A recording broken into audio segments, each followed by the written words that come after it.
এবার আসেন আমরা হিসাবপত্রের পরে, হাসরের ময়দানে হিসাবপত্রের পরে যারা জাহান্নামী হবে তাদের সাথে ফেরেশতারা কি আচরণ করবে, কিভাবে তাদেরকে জাহান্নামের দিকে নিয়ে যাবে, এই সম্বন্ধে আল্লাহ রাব্বুল আলামিনের পবিত্র কালামে মাজিদের মধ্যে এরশাদ করেন। বিসমিল্লাহির রহমানির রহিম। ওয়াসিকাল্লাযীনা কাফারু ইলা জাহান্নামা যুমারা إذا جهنم زمرا حتى إذا جاءوها وفتحت أبوابها وقال لهم خزنتها ألم يأتكم رسل منكم। এখানে আসেন, যে সমস্ত লোকেরা বেঈমান অবস্থায় পৃথিবীতে বিদায় হবে, মরণ হবে, তারা যখন তাদের বাসস্থান যখন জাহান্নামে হবে, তখন ফেরেশতারা তাদেরকে কাতার দরাইয়া, লাইন দরাইয়া, সফ দরাইয়া, তাদের গলায় রশি লাগাইয়া পাশে পিড়াইতে পিড়াইতে, দমকাইতে দমকাইতে এই জাহান্নামীদেরকে জাহান্নামের দরজার দারোয়ানের কাছে নিয়ে পৌঁছাইবে। ওয়াসিকাল্লাযীনা কাফারু ইলা জাহান্নামা যুমারা, এরমভাবে তাদেরকে লাইন ধরাইয়া, কাতার ধরাইয়া, সোফ ধরাইয়া, তাদেরকে দমকাইতে দমকাইতে, তাদেরকে পিটাইতে পিটাইতে, গলার মেঝে আগুনের রশি দিয়া বেরি লাগাইয়া সেরা এরমভাবে জাহান্নামের দরজার দিকে, দরজার দারোয়ানের কাছে যখন নিয়ে যাবে,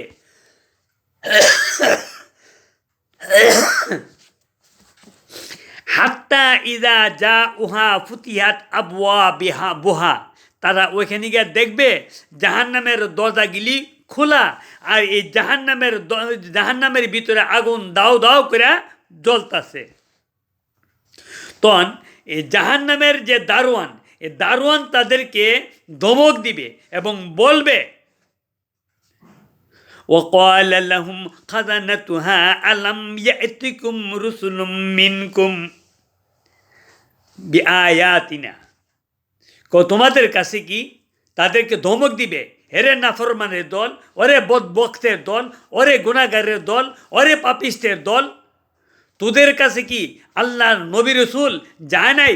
তোদের কাছে কি আল্লাহর কোরআন যায় নাই? তোদের কাছে কি আল্লাহর কোরআন পড়ে পড়ে তোদেরকে বুঝাইছিল না? আল্লাহু আকবার। ওয়াকাল লাহুম খাজানাতুহা আলাম ইয়াতিকুম রুসুলুম মিনকুম, তোমাদের মধ্যে হইতে গিয়ে কোনো নবী রসুল আল্লাহ তোমাদের কাছে পাঠায় নাই? তারা কি আল্লাহর বিআয়াতিনা, আল্লাহর কোরআন পড়ে পড়ে তোদেরকে বুঝাইছে না? জাহান্নামের কথা বলছে না? জান্নাতের কথা বলছে না?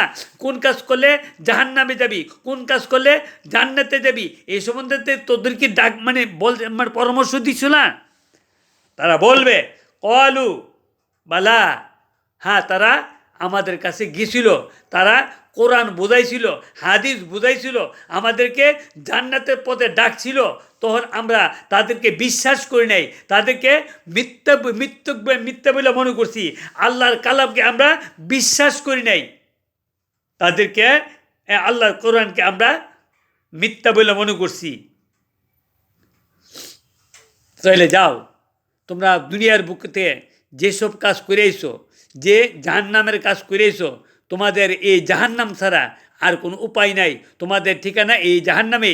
যাও যাও, এই যে জাহান্নামের দরজাগুলি খোলা আছে, আগুন দাও দাও করতেছে, সাপ বিচ্ছু এবং গম্বুজ দিয়ে সেরা পিড়েবে এই জাহান্নামে চিরস্থায়ী তোমরা থাকো, আর এই চিরস্থায়ীভাবে এখানে তোমরা তার শাস্তি ভোগ করতে থাকো। আল্লাহ আমাদেরকে মানুষের মধ্যে মুসলমান হিসেবে আল্লাহ আমাদেরকে এই পৃথিবীতে পাঠাইছে। আমাদের ভাগ্য কত ভালো, আমরা মুসলমান হিসেবে। আমাদের মতো কত মানুষ আছে অন্য অন্য ধর্মের মধ্যে, আল্লাহ আমাদের তকদিরে মুসলমান হিসেবে আল্লাহ আমাদেরকে এই পৃথিবীতে পাঠাইছে। এরপরে শেষ নবী, আখির নবী, সৈয়দুল মুরসালিন, খাতমুন নবিয়্যিন প্রিয় নবী হজরত মুহাম্মদ সাল্লাল্লাহু আলাইহি ওয়াসাল্লামের উম্মত হিসেবে আমাদেরকে আল্লাহ ব্যবস্থা করছে। আল্লাহর কাছে লক্ষ কোটি গুণ শুক্রিয়া।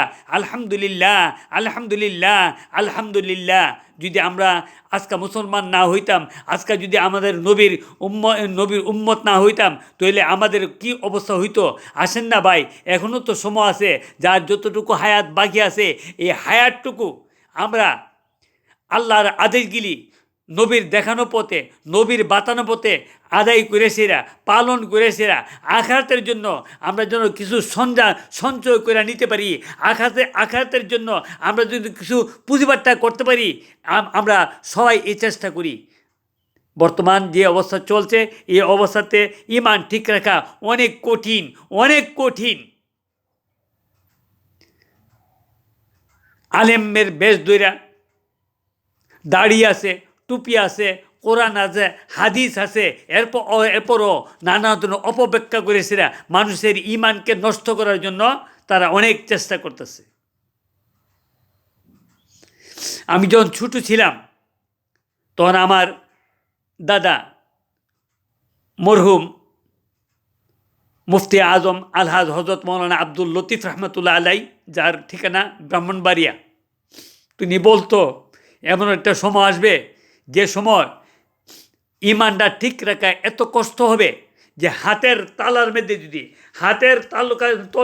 যদি জ্বলন্ত আগুনের টুকরা রাখলে যতটুকু কষ্ট হবে, এর চেয়ে আরও বেশি কষ্ট হবে ঈমান ঠিক রাখা।